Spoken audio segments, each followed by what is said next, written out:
Each year, Microsoft Research hosts hundreds of influential speakers from around the world, including leading scientists, renowned experts in technology, book authors, and leading academics, and makes videos of these lectures freely available.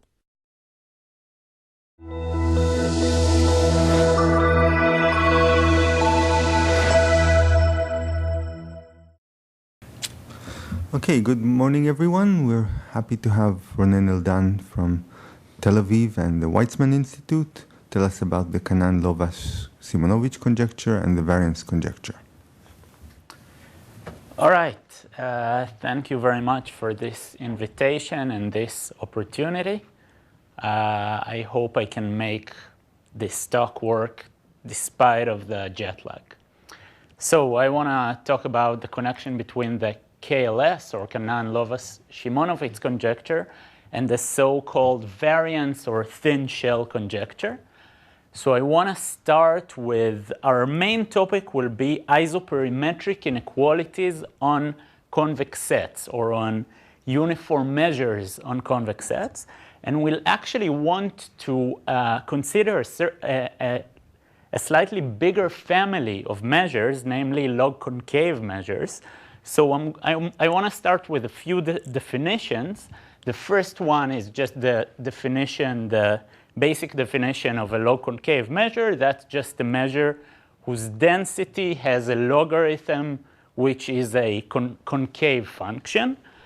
So a typical example of a log concave measure is just the uniform measure on some given convex body. Another typical example is the Gaussian measure. If you feel inconvenient with considering log concave measures, you can always imagine this thing as just uniform measure over some convex set. And we'll need a certain normalization for our measures. We'll see why in a while. So we'll just normalize the measures to be isotropic. Namely, we'll define B of mu as the barycenter, the center of mass of the measure, and cov of mu as the covariance matrix of the measure. And we'll say that it's isotropic if it's centered at the origin and has the identity covariance matrix. It's an easy exercise to see that any random vector can be under some affine transformation with a little non-degeneracy condition can be made isotropic. All right, so we're talking about isoperimetric problems. For this, we want to define the surface area of a set with respect to a measure. So let's imagine our measure as the uniform measure on some convex body. And then we have some subset of this convex body. Let's call it T. Then the surface area measure of, OK, here it's called A. The surface area measure of A, mu plus of A, is just you take a little extension of A. Yeah, I guess so. You just take an epsilon extension of A. You look at the measure inside this extension, and then you take the ratio between this and epsilon. As epsilon goes to 0, this will be called surface area measure. And our main interest will be the following constant, which I also defined here for your convenience. So out of all possible isotropic log concave measures and all possible subsets of measure exactly 1/2, so we're talking about probability measures. So you can just imagine this as the most efficient way to cut a convex set into two parts of equal mass. And the minimal surface area will be defined as gn to the -1, and we are looking, our main objective will be to try to prove an upper bound for this constant gn. The significance of this, I'll talk about it a bit later. Now let's try to understand why I want this normalization, the isotropicity. Why do I ask my measure to be isotropic? So first of all, just notice that if I don't have this constraint, then it's a bit pointless. Even if I want my convex body to have volume 1, say, I can consider bodies which look like this, for example, very long and thin, and then I can always cut them into two halves using a very small surface area. And, well, obviously, the definition would be, wouldn't make any sense. Now, isotropicity, so this is a natural way to understand it. For those of you who know the Prekopa-Lendler theorem, it just states that marginals, one-dimensional marginals of low concave measures are also low concave. The marginal will also be isotropic. Now, this family of one-dimensional low concave isotropic measures attains some compactness. Well, I won't formally define it, but they are compact enough, for example, in order for the density at the point of median to be bounded between two global constants, two universal constants.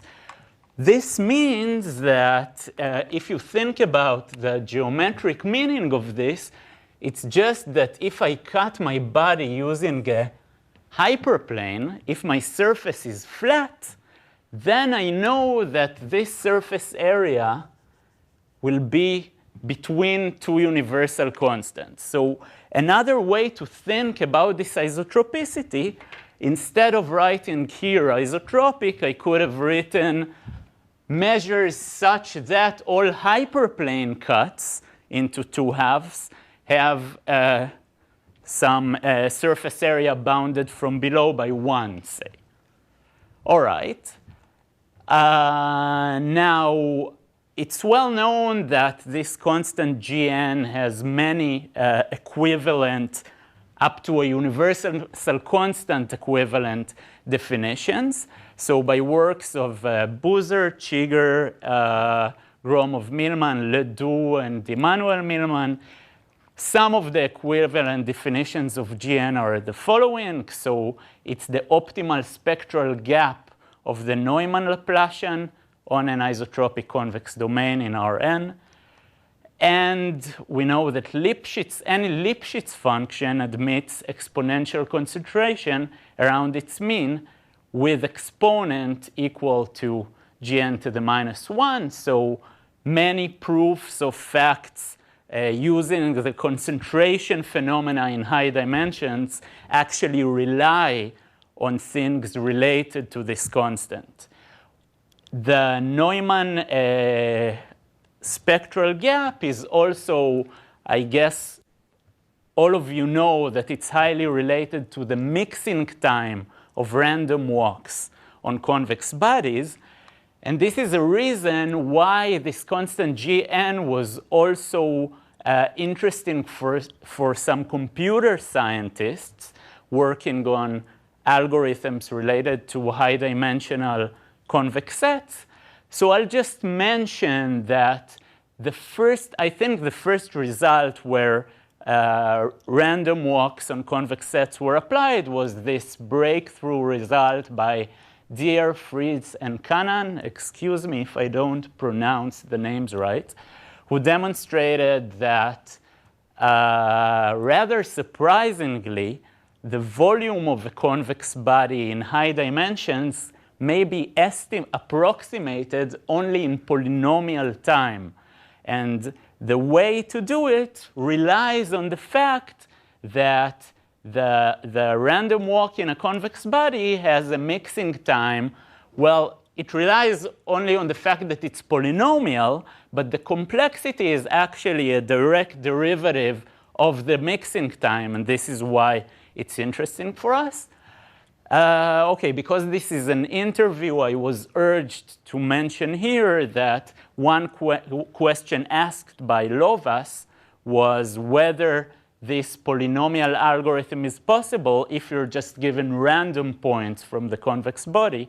And in 2009, I proved that it's actually impossible. So this algorithm relies on the fact that your oracle to the body is the membership oracle. You give a point, and it answers yes or no to the question whether this point is in the body.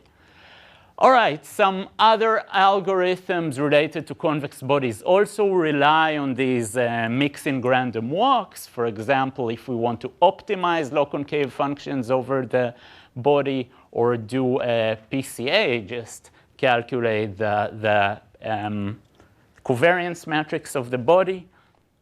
So these two rely on sampling, which in turn relies on the complexity of sampling is just the complexity of how much time it takes for a random walk to mix. So these are all related to this constant Gn. All right, it was conjectured by Kannan-Lovasz-Simonovits that this Gn is actually bounded from above by some universal constant independent of the dimension. In other words, what they conjecture is that in a convex set, in order to cut it into 1/2, I can equivalently just check only flat hypersurfaces. And if I know that all of those guys are bounded by some constant, then actually it will satisfy an isoperimetric inequality with essentially the same constant. This is a pretty bold conjecture.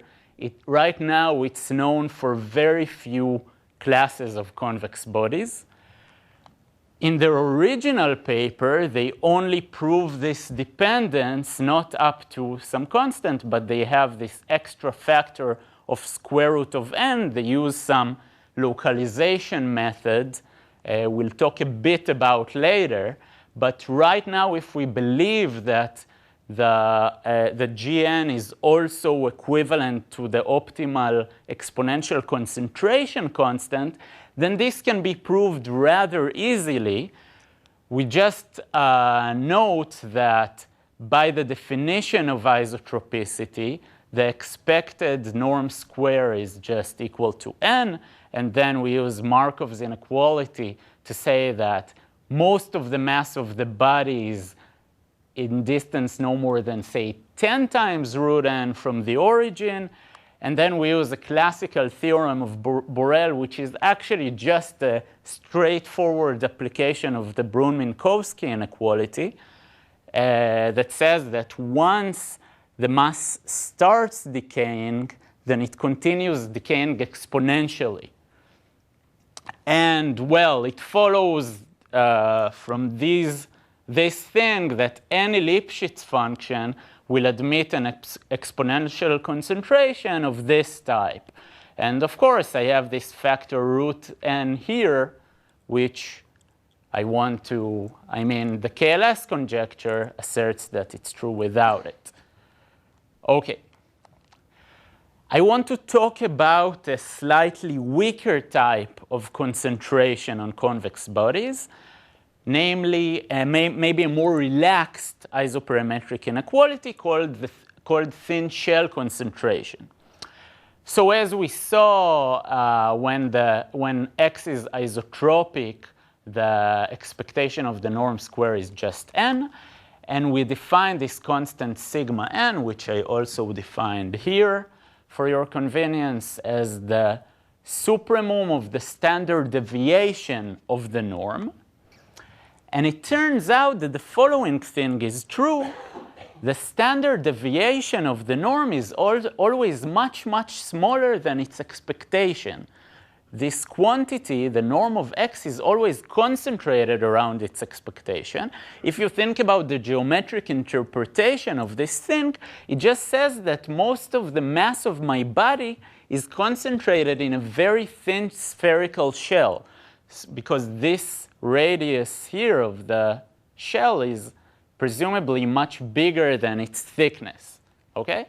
The first type of results like this was proved by Boas-Klartag in relation with the so-called central limit theorem for convex sets, which unfortunately I don't have time to talk about.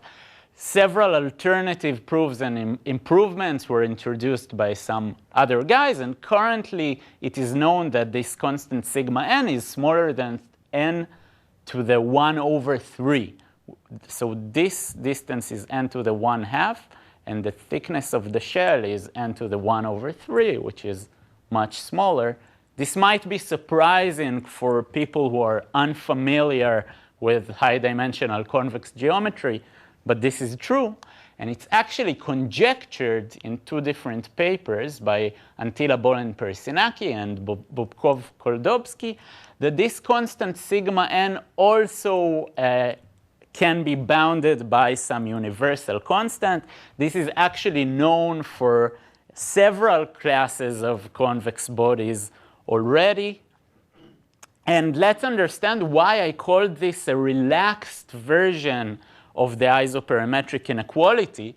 So as I mentioned above, the isoperimetric inequality corresponds to a spectral gap, which in turn gives us a Poincare inequality like this. Now, if we use this Poincare inequality just with the function, actually forget the square here, just with the norm of x, then the gradient is always smaller than 1. Here we get gn squared, and here we just get the variance of the norm. So we see that, well, the isoperimetry immediately implies thin shell concentration. A nice way to think about it is just the following. Isoperimetry means that the surface area of any surface cutting the body into two halves is small. And thin shell just means that one specific surface, namely the Euclidean sphere taken to be with the radius that divides the mass into two halves, doesn't have a big surface area. So this is just, well, it's isoperimetry for a specific case. Okay, so we just saw that the KLS conjecture implies the thin shell, or actually I didn't mention this, it's also called the variance conjecture, the thin shell conjecture. Now what about the other way around? So using more or less the same lines of the proof of the KLS paper itself, Sergei Bubkov managed to show that under some thin shell assumption, okay, actually we get this kind of estimate. So what's on the left side here is just the Poincare constant. It can be replaced by the optimal constant in the Poincare inequality. Here we have the thin shell constant, but we have this extra factor which is equal to square root of n if our random vector is isotropic. So this implies that we have this relation, gn is smaller or equal to n to the 1/4 times root of sigma n. We just saw that sigma n is smaller or equal to gn. So we do have some bounds on gn in terms of sigma n already. And under the thin shell hypothesis, if it's proven, then we'll actually know that we're halfway to attaining the KLS conjecture. So from n to the 1/2, we got to n to the 1/4. The main theorem I want to talk about now is the following. We actually have a logarithmic dependence between the two constants. So we actually prove something slightly stronger, and maybe this is a nice way to formulate it. Up to a factor of square root of log n, the worst isoperimetric sets are ellipsoids. So it's conjectured by KLS that the worst isoperimetric sets are flat, or hyperplanes. The isoperimetry is for any surface.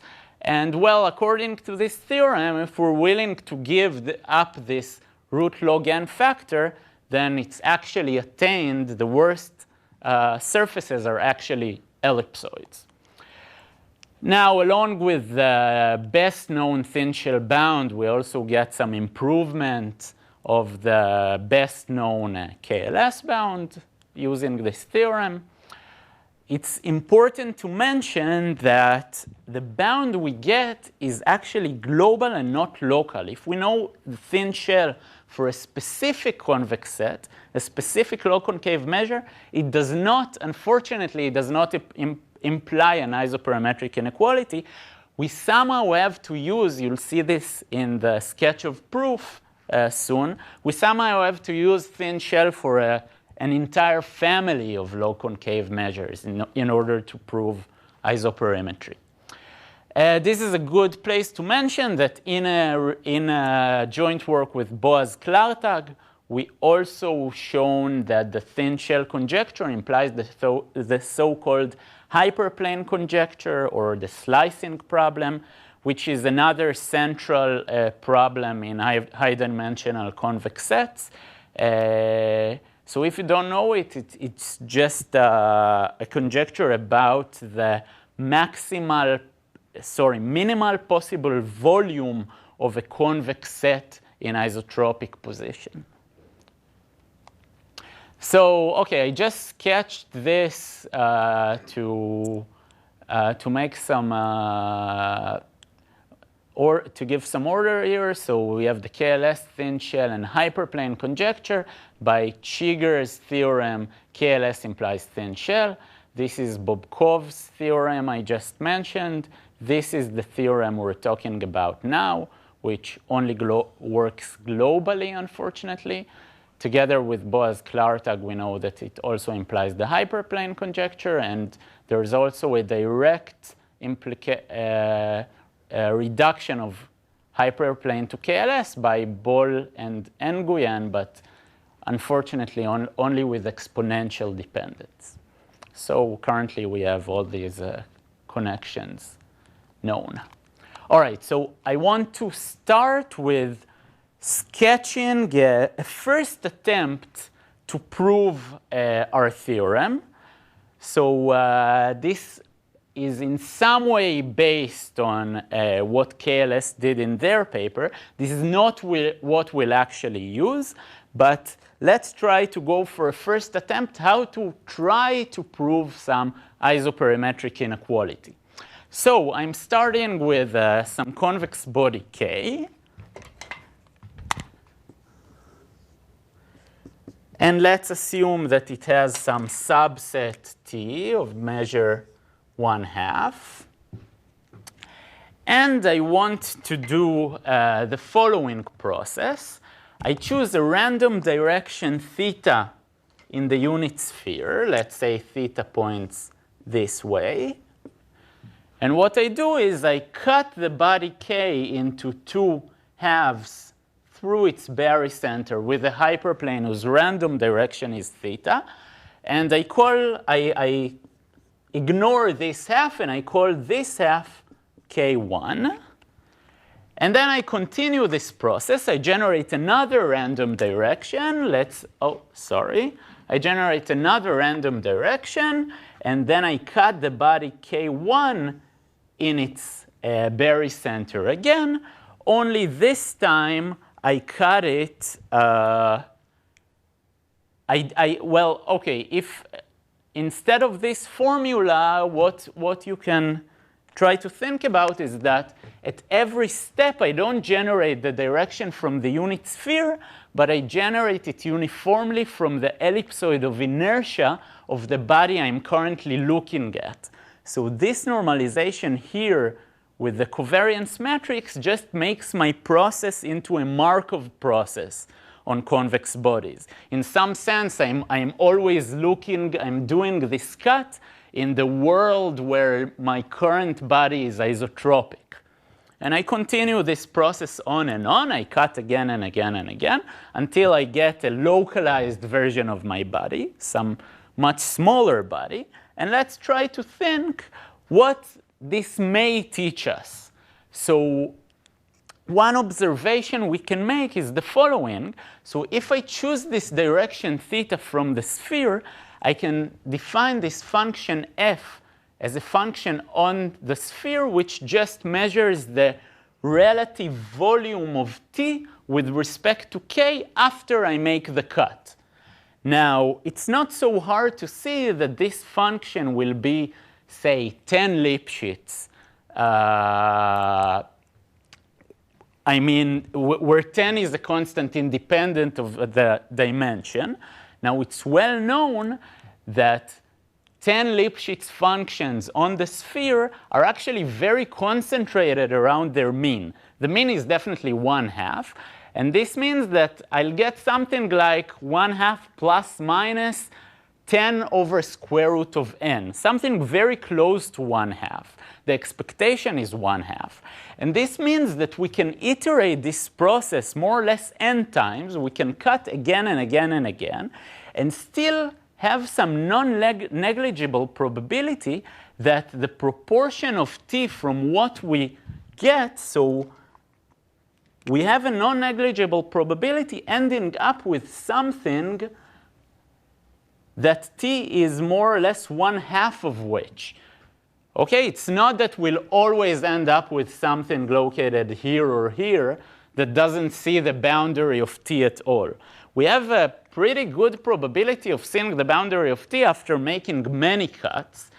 And this is pretty good, because if we knew something about what the body Kn looked like, if we knew something like about what happens after n cuts, for example, if we knew something about the renewal time of this Markov process, maybe this body doesn't even depend on what we started with so much, or if we knew some isoperimetric inequality about it, this would in turn imply that the surface of t is quite large. So we might have been able to say something, but unfortunately, I can't find any way to say anything about those bodies Kn. So let's try to consider a better, at least for our purposes, maybe a better localization, some slightly softer process. Instead, so I pick some constant epsilon, which will be small, and instead of truncating an entire half space every time, what I do is I just take my measure, which I now consider as a measure in the class of low concave measures, but not as a convex body. I take my measure and I multiply it by a linear function, which is equal to 1 at the barycenter, and the gradient of which has a random direction.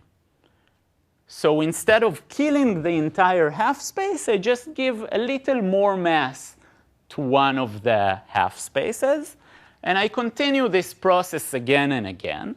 I multiply by more and more linear functions, and I do it again in a Markovian manner. I normalize my thing to be isotropic and at each step. How is this better? So it turns out that here I can actually maybe say something about what I get after many iterations. So let's consider the one-dimensional case for a second. If we, in the one-dimensional case, after doing this thing twice, I get some linear function, but I also get some quadratic term, right? It's the product of two linear functions. And if we do something like 1 over epsilon square iterations, then what I get is the product of many such things, which is roughly an exponential, the exponent of some quadratic function. And in a higher dimension, I will expect my measure to be more or less multiplied by some Gaussian density.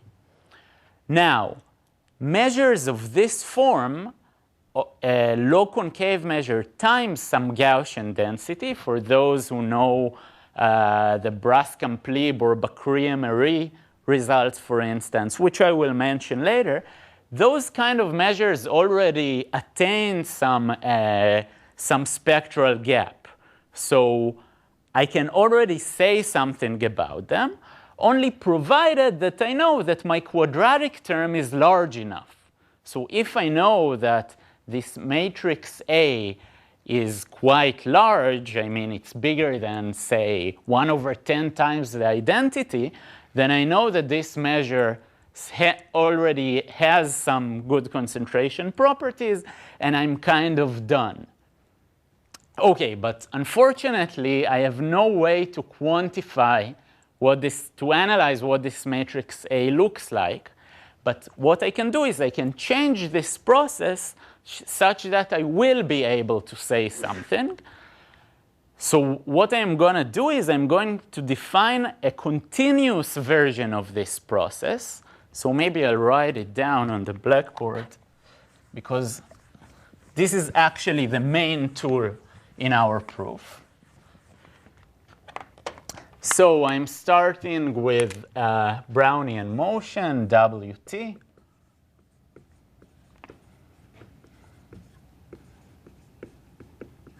And then I solve the following system of stochastic differential equations. f0 of x is just the function 1. At time 0, I multiply by 1. And df at time t will be, at the point x, will be ft at the point x times some linear function. So again, I have this random gradient, and I have this normalization.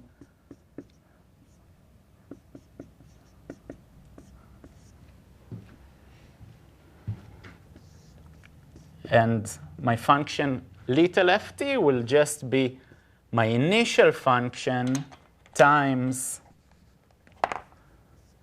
this function capital F. So I get a one-parameter family of random functions. And here, little at is the barycenter of ft, and capital At is the covariance matrix of ft. So this is our process. And let's try to see how it can be helpful to us. Let's start with some basic properties of it. So first of all, you see here an infinite, system of SDEs. For every x, you have an SDE, but it can be shown that this is actually solvable. It has a unique solution, and it's finite and non-negative for any time t.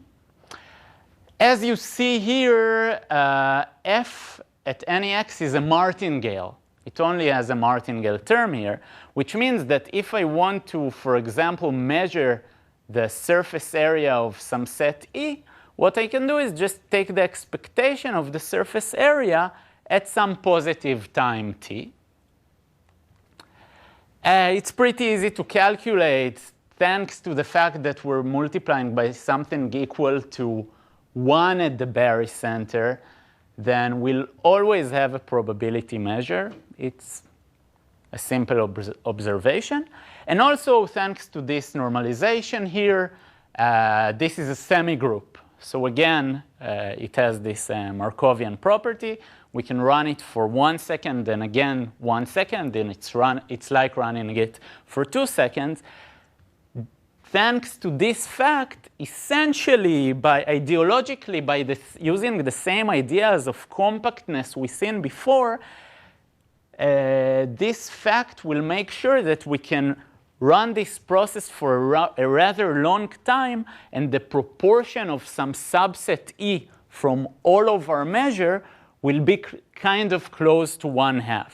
So the idea we used before, using the fact that we had a Markov process, we can still kind of using more or less the same ideas. Okay. Yes? The idea is that this is sort of the continuous version of the previous. Yes. And it's sort of, is it exactly what you would get if you somehow took lots of various. Yeah, well, if I look at this and I take epsilon to 0, ideologically what I get is this. Yes. Okay. And now for a very nice property of this thing. If I apply Ito's formula to the logarithm of f, this is just a straightforward calculation. What I get is the following. I have this diffusion term, which is just a linear function. And then I have this Ito term, which is a quadratic function. So what I actually get what we approximately guessed we would get in the non-continuous version, here we actually get that at every time step, at every time t, what we do is we actually multiply our density by some Gaussian density. And as we said before, we somehow want this quadratic term to be big. We want it to have a high curvature in some sense. So here we actually know exactly what our quadratic term will be. It just turns out to be, from what you see here, it's just the integral between 0 and t of the covariance matrix of the measure we had along the process. Now, as I mentioned before, by results of Boozer, Braskamp-Lieb, Gross, Bakri-Emery, Ledoux, etc., I guess what we actually use is the so-called hypercontractivity principle by Bakri-Emery. What it says is the following. If Bt is larger than some multiple of the identity, then the function f, which is then actually any function which is a log concave function times this function, attains a respective isoperimetric inequality. So maybe I'll write it down here. So if the function h of x is of the form some log concave function, I don't care which as long as it's log concave, times e to the minus alpha x squared, then the spectral gap of h is at least alpha.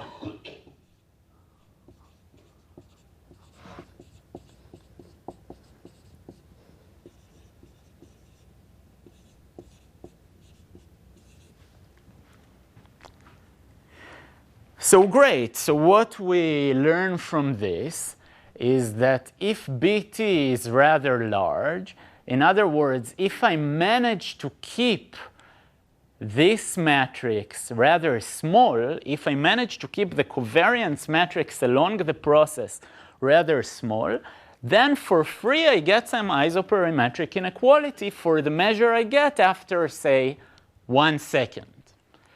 So if we connect all of this together, what we get is the following. If the measure along the process, we call it mu sub t, then the last equation with, say, the Bakri-Emery result shows that if the operator norm of the covariance matrix is smaller than some constant alpha square for a large enough span of time, then the function ft will satisfy this. So I will have an isoperimetric inequality for any set which is not too small and not too large. This can be ensured using this compactness I talked about before.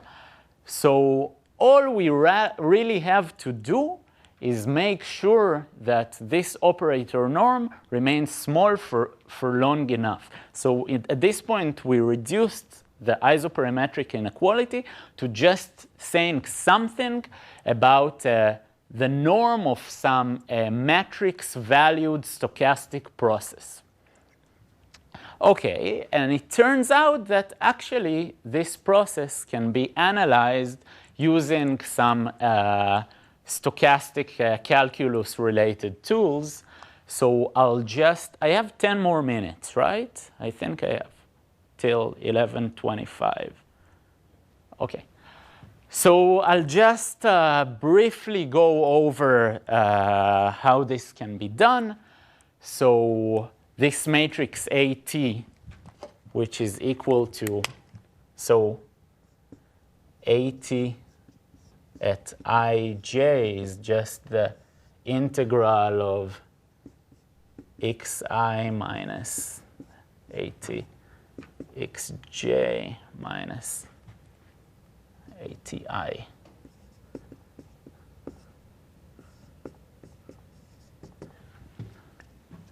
I have this covariance matrix, and if I want to try to analyze how its entries vary, so its entries are, it's actually easy to see that they are Ito processes.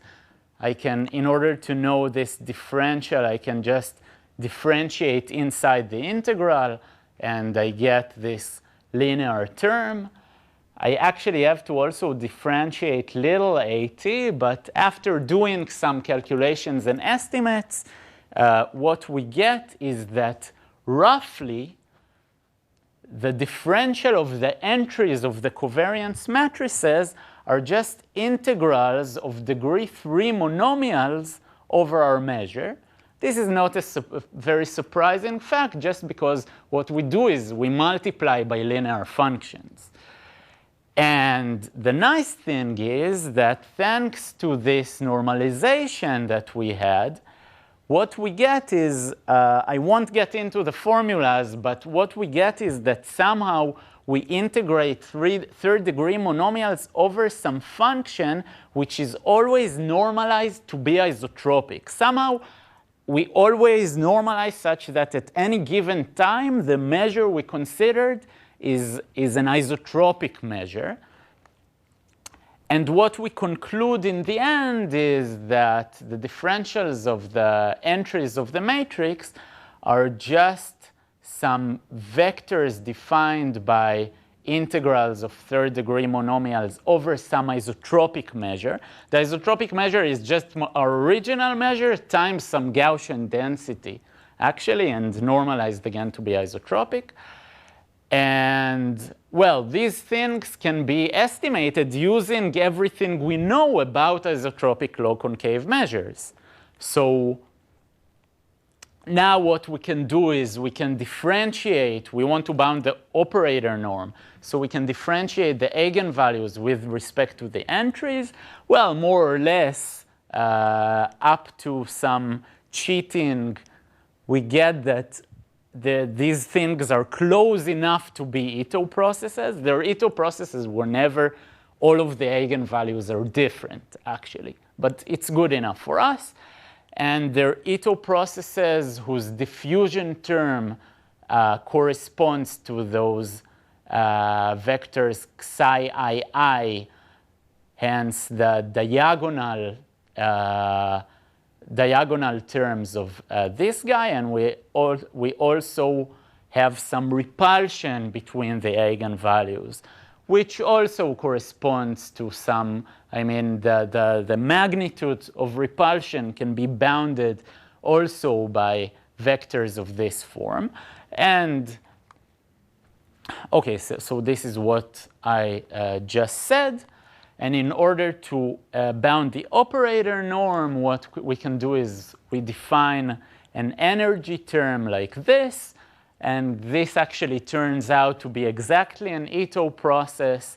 And it turns out that the repulsion between the eigenvalues is actually the significant thing. The diffusion gives us some logarithmic term, and the repulsion is somehow well, bigger unless we knew something about the thin shell conjecture. And what we get is that the drift of this guy can be bounded by an expression like this, which is just, well, okay, at this point we see that already we reduced the KLS conjecture to saying something about the expectation of some monomials of degree 3. Instead of, well, the KLS conjecture talked about all Lipschitz functions. Now we only have to know something about monomials of degree 3.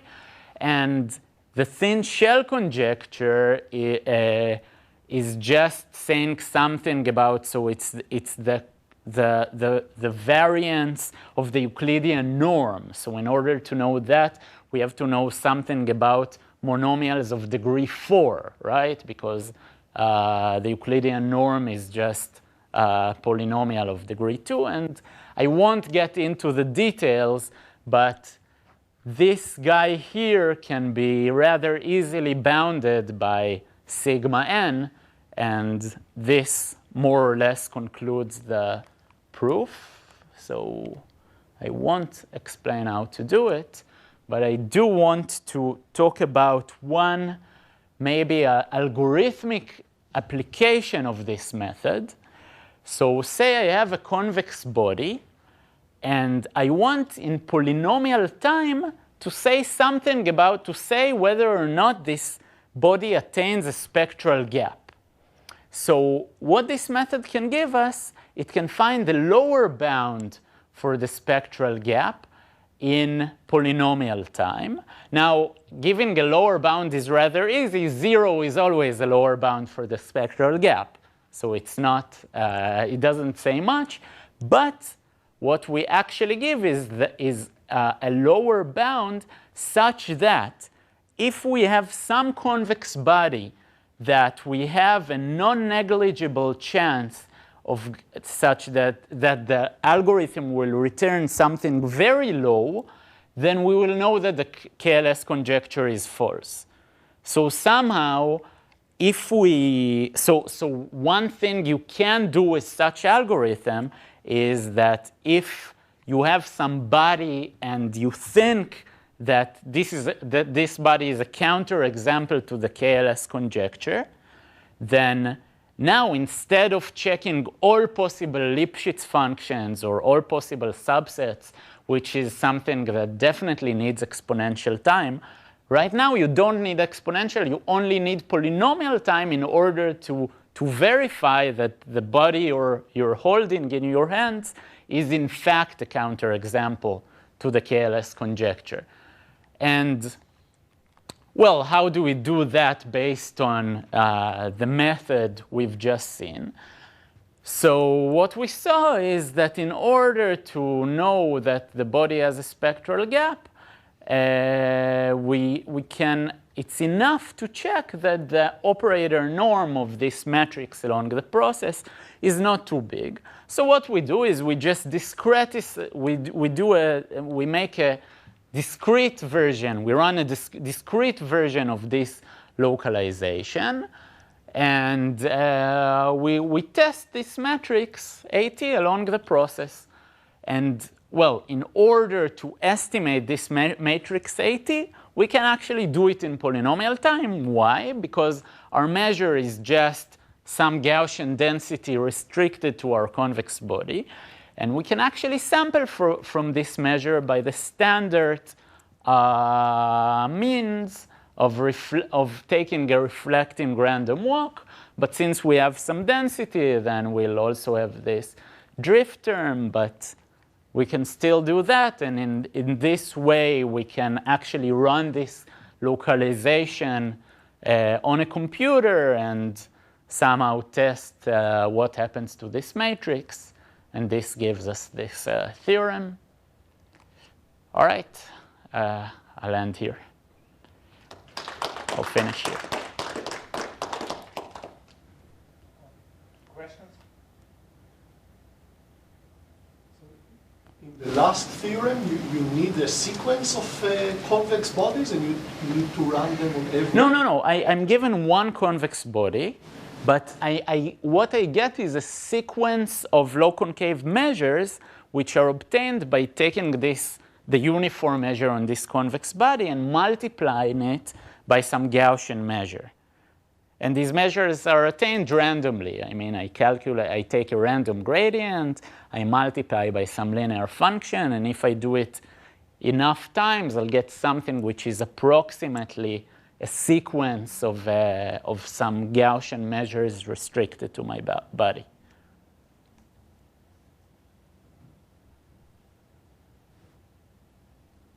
If you assume the KLS conjecture, is such an algorithm easy to find? Well, OK, if I assume the KLS conjecture, then the algorithm could be return 1 or something like that. But because the KLS conjecture just gives, not exactly, because I don't know that the body is isotropic. But what the algorithm would do is it would check the position of the body, calculate its covariance matrix, and then just output the smallest eigenvalue or something like that. You can even shove off the log factor. Yeah. But I'm actually glad you asked me that, because even if the KLS conjecture is proven, then it's not hard to see that this algorithm would work for not only for convex bodies, but also for measures which are not too log convex. Any measure whose logarithm has Hessian bounded by some matrix which may be positive but not so large, this algorithm also works on it. So, well, it actually works for a larger class of measures on which there is no hope of proving an isoperimetric inequality. So this can still be useful.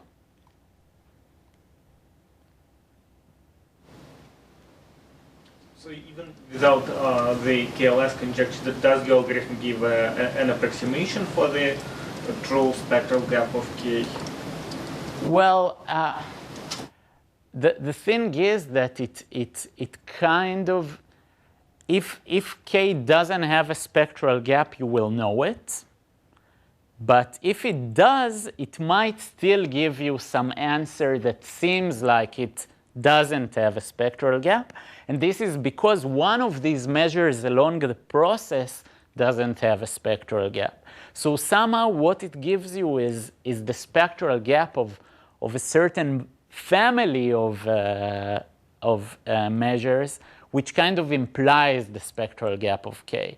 I mean, well, if you really want some approximation, then you also need an upper bound somehow. And this I don't know how to prove. Also, you mentioned in the introduction some impossibility result you got. Can you say a little bit? Yeah, okay. So this has nothing to do with this. The impossibility result is just take a convex body K and take n to the 10 random points from K. Based on this n to the 10 points, it was not known whether you can say what the volume of K is.